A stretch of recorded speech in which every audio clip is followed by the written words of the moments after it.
Let's start with our first news. Michael Morales is making some serious noise as the MMA world continues to wait for clarity on Islam Makhachev's next move. According to Morales, Islam may have already passed on at least one opportunity to step into the cage with him, and the reason behind it, he claims, comes down to excuses. Ever since Islam captured the welterweight title last November with a dominant win over JDM, the conversation around his next opponent has been heated. Fans and analysts alike have been throwing around multiple names, trying to figure out who truly deserves that next shot. Ilia has been mentioned countless times, while rising contenders like Ian Gary, Michael Morales himself, and Kamaru Usman have also entered the discussion. Interestingly, much of the push for a fight with Usman has reportedly come from Islam and his own team. That alone has raised eyebrows, especially with other hungry contenders waiting in line. Morales, however, believes he was one of those options and claims that opportunity didn't materialize because of what he describes as excuses from Islam's side. In a recent interview with Alvaro Colmenero, Morales spoke candidly, though he kept his tone respectful. Speaking in Spanish, he made it clear that while he's eager for the fight, he's not looking to discredit Islam's legacy. Morales acknowledged Islam as a legend, pointing out his achievements and championship success.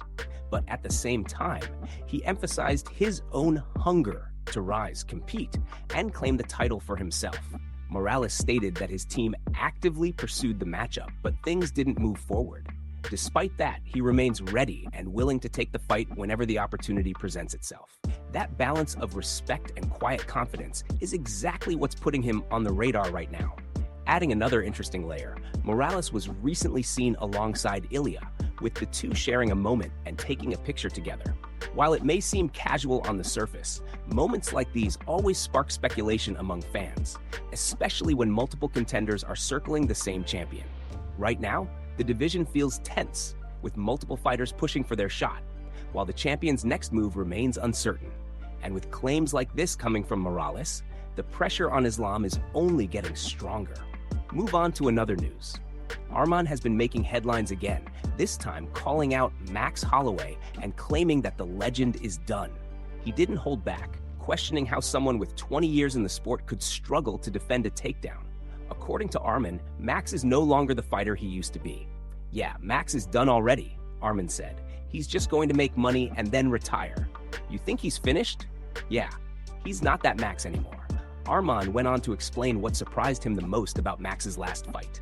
I was shocked at how you cannot wrestle, like zero wrestling.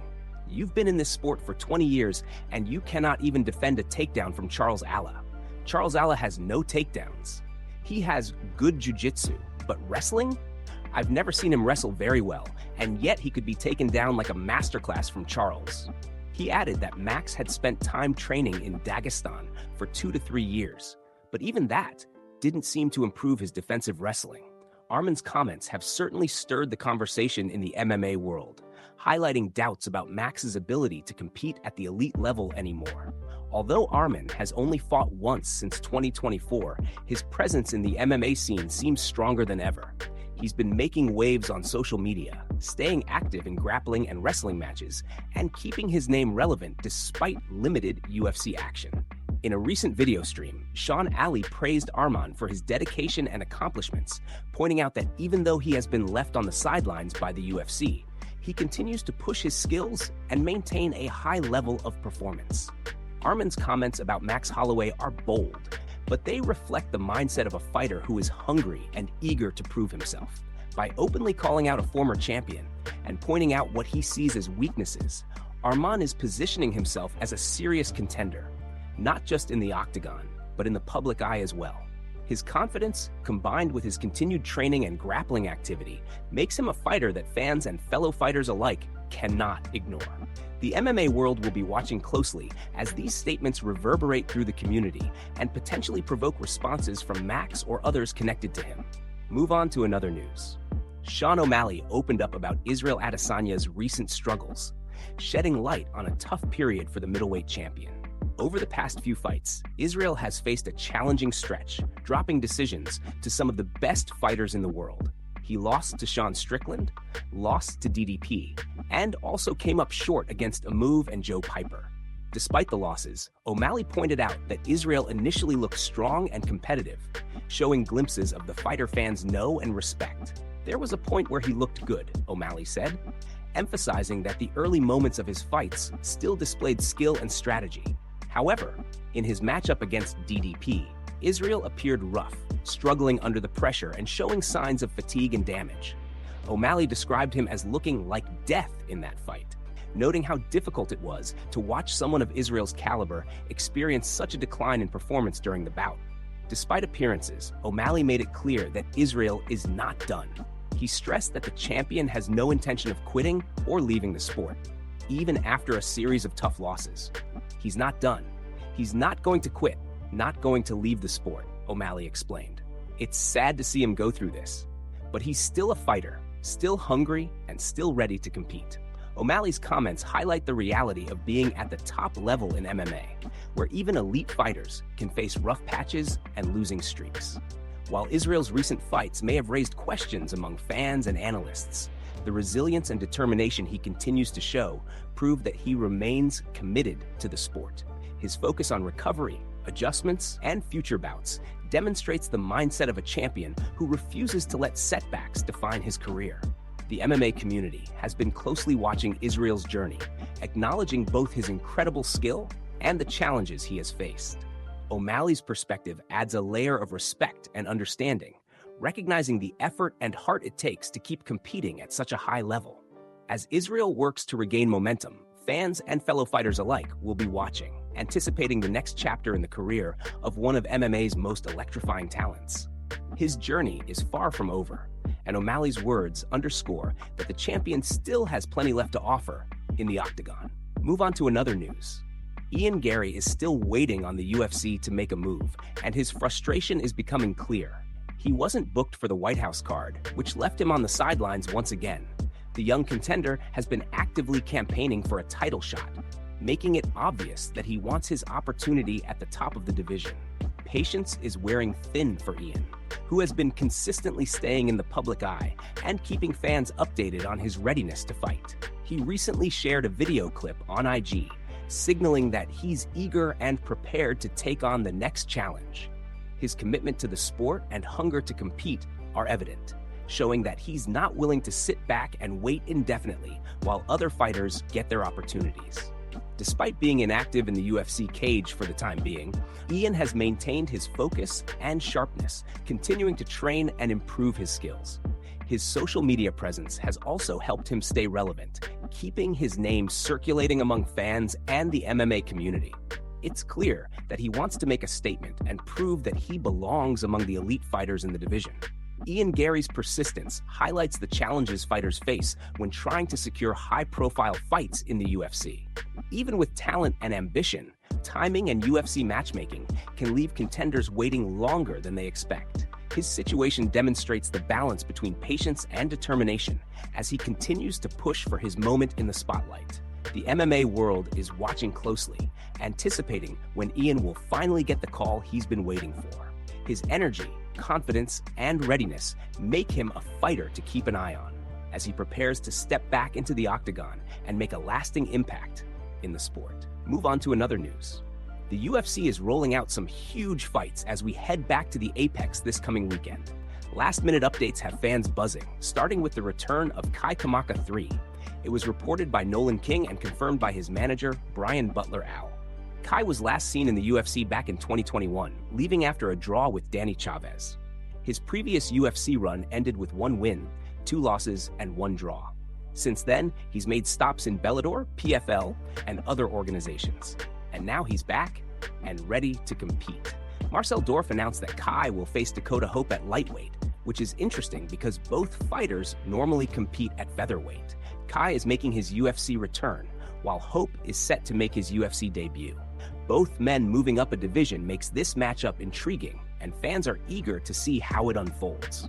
In other announced fights, Marcel Dorff also reported that the UFC's April 25th Fight Night card will feature a lightweight showdown between Rafa Garcia and Alexander Hernandez.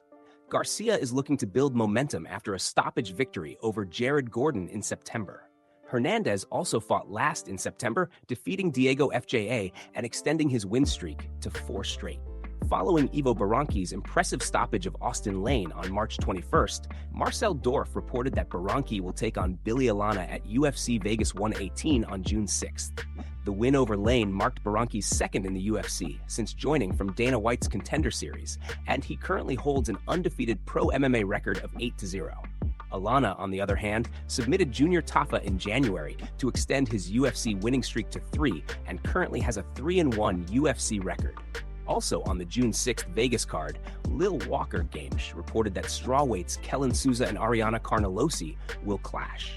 Souza ended a 2-fight losing streak in February with a unanimous decision win over Bruna Brazil.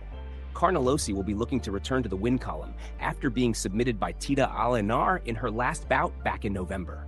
With these additions, the UFC fight cards are shaping up to be action-packed, featuring returning veterans, rising stars, and exciting matchups across multiple divisions.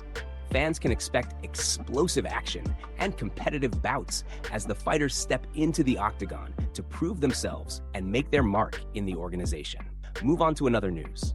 Arman is back in the spotlight and ready to make waves as a potential backup for Ilia Topuria versus Justin Gaethje. While he's been keeping himself busy with side projects and matches outside of the UFC, it looks like his inactivity inside the organization might finally be coming to an end. Fans already know Arman's story, so there's no need for a long recap. This past weekend, he secured a win over Giorgio Poulis at RAF 7, proving he's still sharp and hungry in the cage. Following that fight, Arman appeared on Ariel Helwani's show, where he confirmed that he's ready to step in for either Ilia or Justin at the White House card if necessary. He stated, "I'm going to train to be in shape. If something happens in the main event at the White House, I'll be back up. I'll fight there." Arman added that his next official fight will be announced after the Ilia versus Justin matchup, ensuring fans that he's already preparing for the future and keeping his momentum going. When asked about weighing in at the White House, Arman clarified that he won't undergo a full weight cut. "No, I don't want to cut my weight. I'm going to be low, even if they call me 4 or 5 days before. I'll make my weight, but I'm not going to cut and stay on the scales at 155, he explained, showing his focus on staying ready without unnecessary strain. The plan seems clear. Arman will most likely fight the winner of the Ilia versus Justin bout, which is exciting news for his rapidly growing fan base. When Helwani mentioned that Ilia is the favorite to beat Justin, Arman acknowledged the challenge and hype surrounding the matchup. "It will be a huge fight. Great fight. We are both young and in our prime. 50% of people will think I'm going to win. 50% will think Ilia is going to win, and it's going to be a massive fight," he said confidently. During the same interview, Arman also took shots at Max Holloway, reinforcing his bold personality and willingness to speak his mind. His return as a potential backup fighter not only highlights his readiness and skill, but also continues to build his profile as one of the most exciting and fearless competitors in the UFC today. Fans can expect Arman to stay sharp, train hard, and be fully prepared to step into one of the biggest fights on the horizon. Move on to another news. Francis Ngannou is sending a strong warning to Alex Pereira ahead of his fight with Cyril Gane. If you're a big Alex Pereira fan and ready to celebrate him making history at the UFC's White House card, some recent comments from Ngannou might make you think twice. Ever since it was announced that Pereira will face Gane for the interim heavyweight title on June 14th, fans have been buzzing about the historic implications.